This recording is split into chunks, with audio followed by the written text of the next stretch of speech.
ദൈവത്തിന്റെ നിർവചനം എന്താണ്? ആരാണ് ദൈവത്തിന് നിർവചനം നൽകിയത്? ദൈവത്തിന് നിർവചനം നൽകിയത് യോഹന്നാൻ ശ്ലീഹയാണ്. യോഹന്നാൻ ശ്ലീഹയുടെ ലേഖനത്തിലാണ് ദൈവം സ്നേഹമാണ്, സ്നേഹത്തിൽ വസിക്കുന്നവൻ ദൈവത്തിൽ വസിക്കും. ഈ യോഹന്നാൻ ശ്ലീഹ എങ്ങനെയായിരിക്കും ഇത് പഠിച്ചത്? പരിശുദ്ധ അമ്മയോട് ചേർന്നിരുന്ന്, അമ്മയുടെ ഹൃദയത്തോട് ചേർന്നിരുന്ന് ദൈവം ആര് എന്ന് പഠിച്ചു. സമാന്തര സുവിശേഷങ്ങളും യോഹന്നാന്റെ സുവിശേഷവും തമ്മിൽ വ്യത്യാസം, പലതരത്തിലുള്ള വ്യത്യാസം. പ്രധാനപ്പെട്ട വ്യത്യാസം എന്ന് പറഞ്ഞത് ഇതാണ്: അവിടെ അത്ഭുതങ്ങളില്ല, അടയാളങ്ങളേ ഉള്ളൂ. അത്ഭുതങ്ങൾ എന്ന് പറയുന്നത് നമ്മുടെ മനസ്സിന്റെ, ഒരുപക്ഷെ ബുദ്ധിയുടെ തലത്തിൽ മാത്രം നിൽക്കുന്നതാണ്. എന്നാൽ യോഹന്നാൻ എങ്ങനെയാണ് ഈ വചനം സ്വീകരിച്ചത്, ദൈവത്തിന്റെ പദ്ധതികൾ സ്വീകരിച്ചത്? അമ്മ അത് പഠിപ്പിച്ചിട്ടുണ്ട്. അമ്മ എന്താ ചെയ്തത്? അമ്മ ചെയ്തത് വചനം ബുദ്ധിയിൽ സ്വീകരിക്കുകയല്ല, വചനം മനസ്സിൽ സ്വീകരിക്കുകയല്ല, വചനം ഓർമ്മയിൽ മാത്രം സൂക്ഷിക്കുകയല്ല, വചനം ഹൃദയത്തിൽ സ്വീകരിച്ചു. തന്റെ ജീവനോട് ചേർത്ത്, തന്റെ ഹൃദയത്തിന്റെ മിടിപ്പുകളോട് ചേർത്ത്, ആ ഹൃദയത്തിൽ സ്നേഹത്തിന്റെ ഇരിപ്പിടമായി ഹൃദയത്തിൽ സ്വീകരിച്ച് വചനം ധ്യാനിച്ചപ്പോൾ അവിടെ അത്ഭുതങ്ങളല്ല, അടയാളങ്ങളാണുള്ളത്. വചനത്തെ പറ്റിയുള്ള വെളിപ്പെടുത്തലുകൾ മറ്റ് സുവിശേഷങ്ങളുള്ളത് പോലെയല്ല. യോഹന്നാന്റെ വെളിപ്പെടുത്തൽ, യോഹന്നാന്റെ സുവിശേഷം കുറെ കൂടി ആഴമുള്ള സുവിശേഷമാണ്. ഈ സുവിശേഷത്തിന്റെ ആഴം കണ്ടെത്തുന്നത് ഒരു ബൗദ്ധികമായ അന്വേഷണത്തിന്റെ തലത്തിലല്ല, മറിച്ച് ഹൃദയത്തിൽ വെച്ച് സ്നേഹപൂർവ്വം ഈ നമ്മുടെ ജീവനോട് വെച്ച് നീറ്റിയെടുക്കുമ്പോഴാണ് ഈ വചനത്തിന്റെ ഉള്ളർത്ഥം പൂർണ്ണമായി നമുക്ക് ഉൾക്കൊള്ളാൻ സാധിക്കുന്ന വ്യത്യസ്തമായ തലത്തിലല്ലേ ആഴങ്ങൾ കണ്ടെത്താൻ നമുക്ക് സാധിക്കുന്നത്.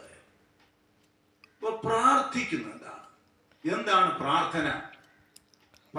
പിതാക്കന്മാര് പറയുന്നത്, പുണ്യപിതാക്കന്മാര് പറയുന്നത് സ്വർഗം തുറക്കുന്ന താക്കോലാണ്. സ്വർഗം തുറക്കുന്ന താക്കോൽ. അമ്മ പ്രാർത്ഥിച്ചതുപോലെ മറ്റാരും പ്രാർത്ഥിച്ചിട്ടില്ല. അമ്മ പ്രാർത്ഥിച്ചപ്പോൾ സ്വർഗം തുറക്കപ്പെട്ടു. അമ്മ ഈ സ്വർഗത്തിലേക്ക് എടുക്കപ്പെട്ടു.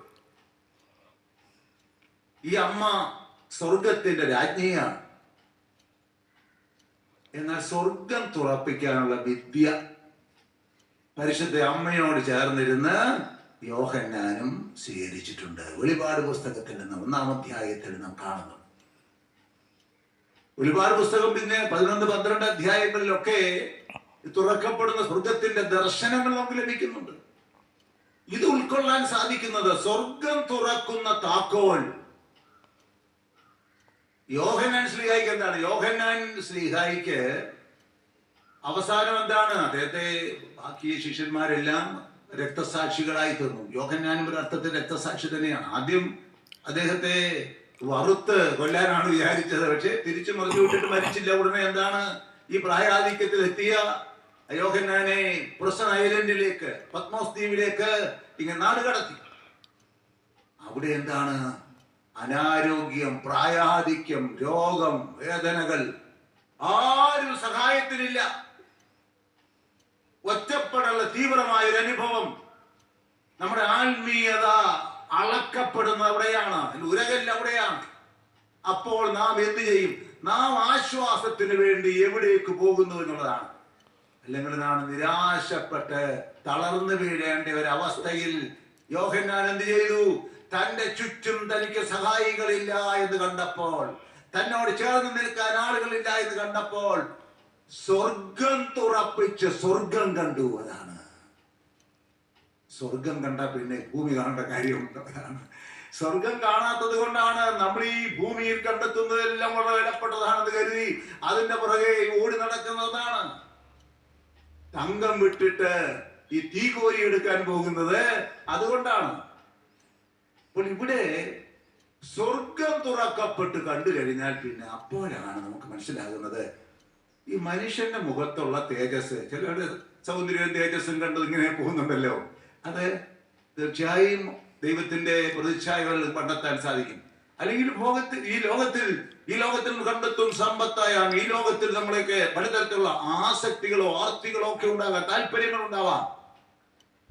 സ്വർഗീയ ദർശനം ഉണ്ടാകാത്തത് കൊണ്ടാണ്. സ്വർഗം കണ്ടവനറിയാം ഈ ഭൂമിയുടെ വില എന്താണെന്ന്. ഒന്നും വിലയില്ലെന്നുള്ളതല്ല, ഇതെല്ലാം സ്വർഗത്തിന്റെ സമ്മാനം മാത്രമാണ്. ഇത് നമ്മുടെ ഒരു സമ്പത്തല്ല. സ്വർഗം ഇതല്ല നമ്മുടെ ലക്ഷ്യം. സ്വർഗം കണ്ടവൻ, അതുകൊണ്ടാണ് പറയുന്നത് നിത്യതയെ പറ്റിയുള്ള ഒരു വെളിച്ചം ഉൾക്കൊള്ളണം എന്ന് പറയുന്നത്. ആ ഒരു വെളിച്ചം പരിശുദ്ധ അമ്മ യോഹന്നാൻ ശ്ലീഹായ്ക്ക് പ്രത്യേകം നൽകിയിട്ടുണ്ട്. ഈ സ്വർഗം തുറക്കാനുള്ള മാർഗം മനസ്സിലായി. അപ്പോൾ സ്വർഗം കണ്ടു കഴിഞ്ഞപ്പോൾ നമുക്ക് ഈ സ്വർഗം കണ്ടവന് ഇങ്ങനെ ഈ മനുഷ്യന്റെ കണ്ണുകൊണ്ട് നോക്കി നിൽക്കുക സാധ്യമല്ല. അതുകൊണ്ടാണ് തളർന്നു വീണത് അവിടെ. ആ ഒരു വെളിച്ചം, അതാണ് 1000 സൂര്യനേക്കാൾ വലിയ വെളിച്ചം കണ്ടു കഴിഞ്ഞാൽ പിന്നീട് നോക്കി നിൽക്കുക സാധ്യമല്ല. ആ ഒരു വെളിച്ചത്തിൽ നാം ഒരു ലഹരിയായി നാം അലിഞ്ഞു ചേരുകയാണ്.